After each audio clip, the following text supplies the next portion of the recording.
नमस्कार दोस्तों, स्वागत है आप सभी का हमारे न्यूज 20 टीवी पर। तो दोस्तों, मैं आज आपके लिए लाया हूं देश और दुनिया की 20 बड़ी खबरें। तो दोस्तों, आपको एक एक करके सभी खबरें विस्तार से बताई जाएगी, तो वीडियो को अंत तक देखना ना भूले। तो चलिए शुरुआत करते हैं आज की पहली खबर के साथ।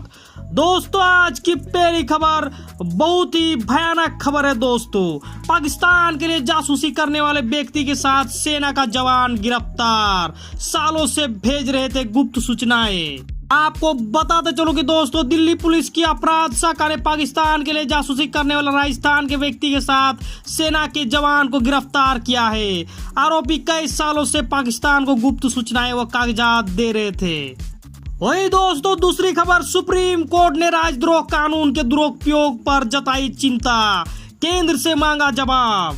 आपको बताता चलो कि सुप्रीम कोर्ट ने राजद्रोह संबंधी औपनिवेशिक काल के कानून के दुरुपयोग पर चिंता जताई है और इस कानून की वैधता को चुनौती देने वाली एडिटर्स गिल्ड ऑफ इंडिया की याचिका समेत याचिकाओं के समूह पर केंद्र से जवाब मांगा है। वही चीनी विदेश मंत्री से जयशंकर की मुलाकात पर बोले भाजपा सांसद, ऐसे ही चलती रहेगी अंतहीन चर्चाएं।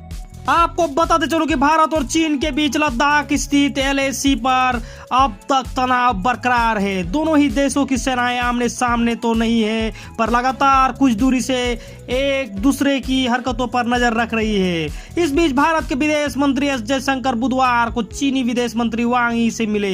यहां जयशंकर ने अपने चीनी समकक्ष के सामने साफ कर दिया कि वास्तविक नियंत्रण रेखा पर यथास्थिति में कोई भी एक तरफा बदलाव भारत को स्वीकार्य नहीं है। वहीं दोस्तों, सिद्धू को मिलेगी पंजाब कांग्रेस की कमान, कैप्टन बने रहेंगे CM, कांग्रेस में सुलझा इंटरनल मैटर। आपको बताते चलो कि पंजाब कांग्रेस में बीते कई दिनों से जारी आंतरिक कलह खत्म होने की राह पर है। कांग्रेस पार्टी के नेतृत्व ने पार्टी नेता नवजोत सिंह सिद्धू को प्रदेश कांग्रेस का चीफ बनने का निर्णय किया है। पार्टी की ओर से पंजाब के प्रभारी और पूर्व CM हरीश रावत ने बताया कि सभी नेताओं को संतुष्ट करने के लिए फॉर्मूला बना लिया गया है। नेतृत्व के फैसले में कैप्टन को पंजाब का CM बना रहने देने पर भी सहमति बन गई है। वहीं दोस्तों, सुंदरलाल बहुगुणा को मिले भारत रत्न, अरविंद केजरीवाल बोले मोदी को लिखेंगे पत्र। आपको बताते चलो कि दिल्ली के मुख्यमंत्री अरविंद केजरीवाल ने गुरुवार को मांग की कि देश का सर्वोच्च नागरिक सम्मान भारत रत्न जाने माने पर्यावरणविद सुंदरलाल बहुगुणा को मरणोपरांत दिया जाए। उत्तराखंड में चिपको आंदोलन में महत्वपूर्ण भूमिका निभाने वाले पर्यावरणविद सुंदरलाल बहुगुणा की 94 वर्ष की अवस्था में 21 मई को एम्स ऋषिकेश में कोविड-19 से निधन हो गया था। वहीं दोस्तों, तालिबान अफगानिस्तान के 85% इलाके पर कब्जा कर लिया है और वहां शरिया कानून लगाने के लिए तैयार हो गया है। यहाँ दाढ़ी काटना बैन कर दिया गया है। आपको पता चलो कि तालिबान ने अफगानिस्तान के बहुत सारे इलाकों पर अपना कब्जा कर लिया है और वहाँ दाढ़ी काटना बैन कर दिया है। और बता दूं कि वहाँ शरिया कानून भी लागू करने वाला है। वही बैन हटा, यूपी में फिर बजेगा डीजे। आपको बताते चलो कि सुप्रीम कोर्ट ने पलटा इलाहाबाद हाई कोर्ट का फैसला। आपको बता दूं कि सुप्रीम कोर्ट ने उत्तर प्रदेश में डीजे पर लगे बैन को हटाने का आदेश दिया है। दरअसल इलाहाबाद हाई कोर्ट ने राज्य में डीजे पर प्रतिबंध लगाया था। कोर्ट ने डीजे संचालकों को बड़ी राहत दी है, साथ ही निर्देश दिया है कि ध्वनि प्रदूषण पर सुप्रीम कोर्ट के सुझाव मापदंड को ध्यान में रखते हुए डीजे बजाए। सुप्रीम कोर्ट ने इलाहाबाद हाई कोर्ट के फैसले को पलट दिया। कोर्ट ने स्पष्ट किया है कि लाइसेंस लेकर यूपी में डीजे बजाया जा सकता है।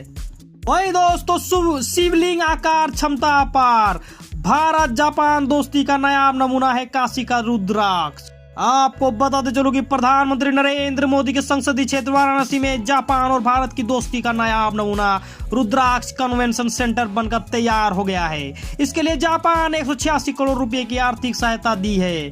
इसमें जापानी और भारतीय वस्तु शैलियों के संगम दिखता है। इसकी न्यूज दिसंबर 2015 में जब जापान के तत्कालीन PM शिंजो आबे का भारत दौरा हुआ था तभी पड़ गई थी। इस दौरान उन्होंने भारत के बुलेट ट्रेन की सौगात भी दी थी। वाराणसी में जापान के सहयोग से रुद्राक्ष नाम के अंतर्राष्ट्रीय कन्वेंशन सेंटर की सौगात देकर रिश्तों को धरातल पर उतार दिया। वही दोस्तों, हवा में मंडरा रही आतंकी साजिश, एक बार फिर जम्मू एयरबेस के पास दिखा ड्रोन, मचा हड़कंप। आपको बताते चलो कि कश्मीर में खात्मे की कगार पर पहुंच चुके आतंकी संगठन अब जम्मू संभाग को निशाना बनाने की साजिश रच रहे हैं। इसलिए सीमा पार से ड्रोन का सहारा लिया जा रहा है। जम्मू में एक बार फिर से ड्रोन दिखाई दिया है। जम्मू एयरफोर्स स्टेशन के पास बुधवार रात को एक ड्रोन को देखा गया, जिसके बाद सुरक्षा बल सतर्क हो गए हैं। वहीं दोस्तों 8 साल की बच्ची की रेप के बाद हत्या करने वाले को फांसी, 4.5 महीने में कोर्ट ने सुनाया फैसला।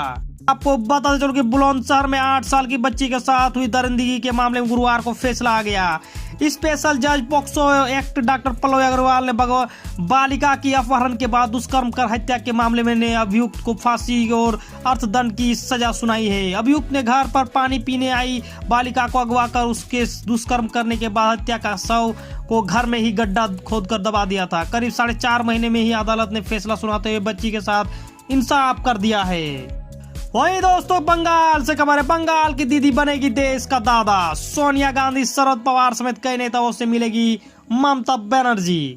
आपको बताते चलो कि पश्चिम बंगाल की दीदी कही जाने वाली ममता बनर्जी शायद अब देश की राजनीति का दादा बनने की तैयारी कर रही है। उनकी राजनीतिक योजनाओं को देखकर ऐसे ही कयास लगाए जा रहे हैं। बंगाल की सीएम ममता बनर्जी 25 जुलाई को दिल्ली आने वाली है। इस दौरान वह कांग्रेस की अध्यक्ष सोनिया गांधी, एनसीपी के मुख्य शरद पवार, समाजवादी पार्टी के लीडर अखिलेश यादव समेत विपक्ष के कई नेताओं से मुलाकात करेगी। वही दोस्तों सोनिया से मिले कमलनाथ, यूपी में गठबंधन पर हुई चर्चा, एसपी बीएसपी पर निगाह है।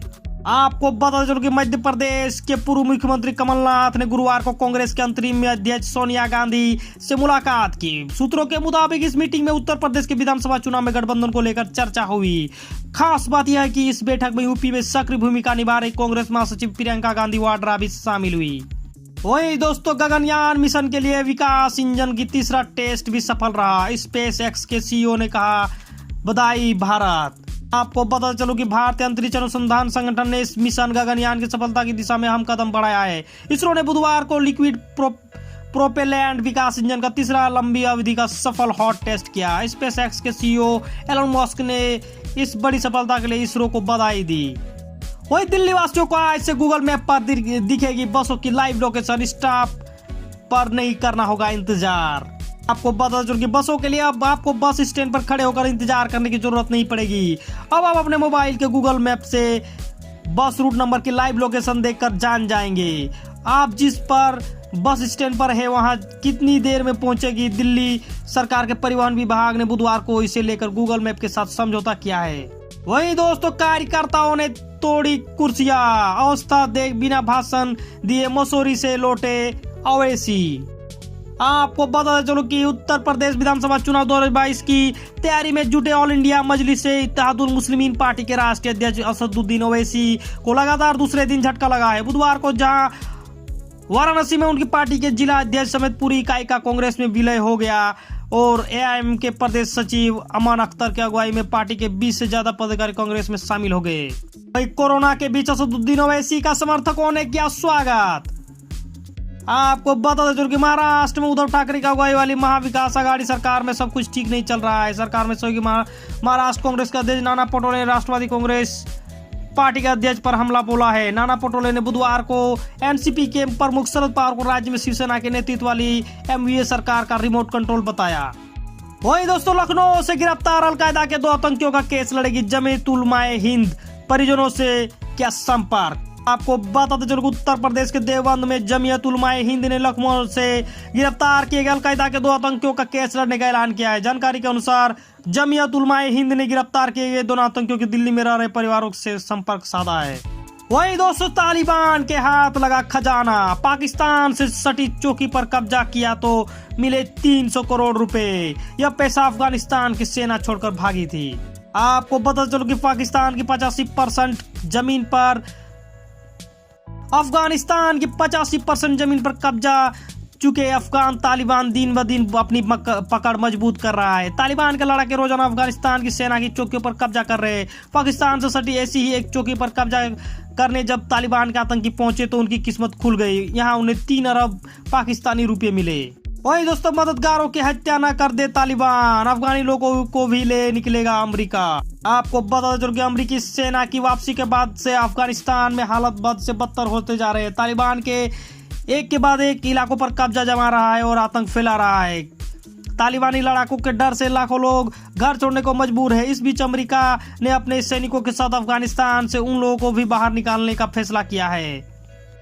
वही दोस्तों, अफगानिस्तान में बिगड़े हालात, विदेश मंत्री एस जयशंकर की बात मानेगा तालिबान नेता मौलवी हिबतुल्लाह अखुंजादा। आपको पता चलेगा अप्रैल से ही अफगानिस्तान में तालिबान ने तेजी से पांव पसारने शुरू कर दिए गए थे। खुफिया और सुरक्षा एजेंसियों से जुड़े सूत्रों का अनुमान है कि तालिबान अफगानिस्तान पर करीब 80,000 लड़ाकों की मदद से सत्ता पर काबिज होना चाहता है। पिछले 4 महीनों के दौरान जंग में 1100 से अधिक अफगान सेना के जवान और करीब 4,000 लोग मारे जा चुके हैं। ऐसे में क्या तालिबान के प्रमुख मौलवी हिबतुल्लाह अखुंजादा भारत के विदेश मंत्री एस जयशंकर से बात मान लेंगे? वही दोस्तों, चीन को पाकिस्तान की ईमानदारी पर भरोसा नहीं, इंजीनियरों पर आतंकी हमले की खुद करेगा जांच। आपको पता चलो कि बुधवार को इस हमले के बाद अपर कोहिस्तान के डिप्टी कमिश्नर आरिफ खान यूसुफजई ने इसे आतंकी हमला करार दिया था। उन्होंने बताया था कि यह विस्फोट सुबह 7:30 पर चीनी इंजीनियरों को लेकर जा रही बस में हुआ। इसमें 30 लोग सवार थे, जबकि थोड़ी देर बाद पाकिस्तान की water and power development authority ने इसे बस एक्सीडेंट बताकर पल्ला झाड़ लिया।